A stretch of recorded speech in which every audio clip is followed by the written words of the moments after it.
വിശുദ്ധ സ്നാപക യോഹന്നാൻ്റെ ശിരച്ഛേദനം. നാം ഇന്ന് വിശുദ്ധ സ്നാപക യോഹന്നാൻ്റെ ശിരച്ഛേദനത്തിൻ്റെ ഓർമ്മ പുതുക്കൽ ആചരിക്കുന്നു.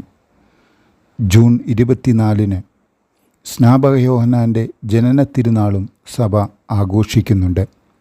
വിശുദ്ധരുടെ ഗണത്തിൽ നിന്നും പരിശുദ്ധ കന്യകാമറിയത്തിൻ്റെയും സ്നാപക യോഹന്നാൻ്റെയും മാത്രമാണ് ജനന തിരുനാളുകൾ ആഘോഷിക്കപ്പെടുന്നത്.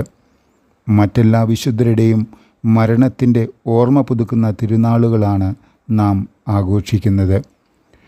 വിശുദ്ധ സ്നാപക യോഹന്നാൻ കൊല്ലപ്പെടുവാനുള്ള സാഹചര്യങ്ങളെയാണ് ഇന്നത്തെ സുവിശേഷത്തിൽ വിവരിക്കുന്നത്.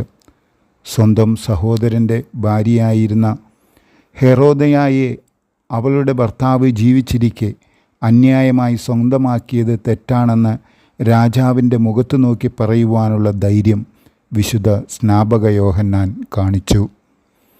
യോഹന്നാനെ പിടികൂടി തടവിലാക്കുവാനുള്ള പദ്ധതി ആസൂത്രണം ചെയ്ത ഹേറോദേസിലൂടെ അത് നടപ്പിലാക്കുകയും തൻ്റെ മകളായ സലോമിയിലൂടെ വിശുദ്ധനെ ശിരച്ഛേദം ചെയ്യുവാനുള്ള അവസരം മുതലാക്കുകയും ചെയ്തു.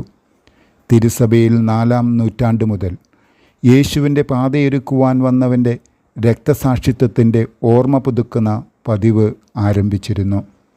വിശുദ്ധൻ്റെ ശരീരം സമരിയായിലാണ് അടക്കം ചെയ്തിരുന്നത്. 362 വിജാതിയർ വിശുദ്ധൻ്റെ ശവകുടീരം ആക്രമിക്കുകയും തിരുശേഷിപ്പുകൾ കത്തിച്ചു കളയുകയും ചെയ്തു.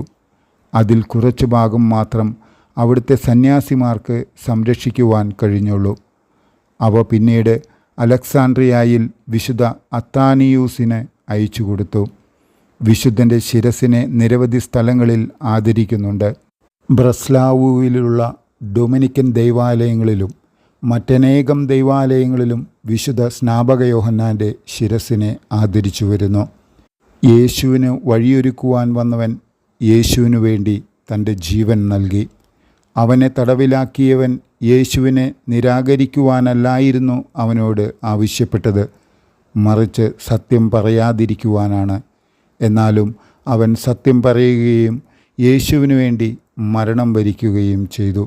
സത്യത്തിനു വേണ്ടി യോഹന്നാൻ തൻ്റെ രക്തം ചിന്തിയതിനാൽ അവൻ തീർച്ചയായും യേശുവിനു വേണ്ടി തന്നെയാണ് മരണം വരിച്ചത്.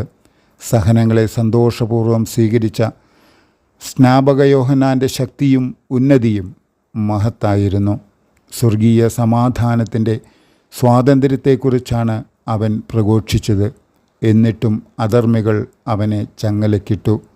സത്യത്തിനു വേണ്ടി താൽക്കാലികമായ യാതനകൾ സഹിക്കുക യോഹന്നാനെ പോലെയുള്ള ഒരാൾക്ക് അത്ര ബുദ്ധിമുട്ടേറിയ കാര്യമല്ല, മറിച്ച് അത് എളുപ്പം നിർവഹിക്കാവുന്നതും അവൻ ആഗ്രഹിക്കുകയും ചെയ്യുന്ന കാര്യമാണ്. കാരണം ശാശ്വതമായ ആനന്ദമായിരിക്കും അതിൻ്റെ പ്രതിഫലം എന്ന് യോഹന്നാന് അറിയാമായിരുന്നു.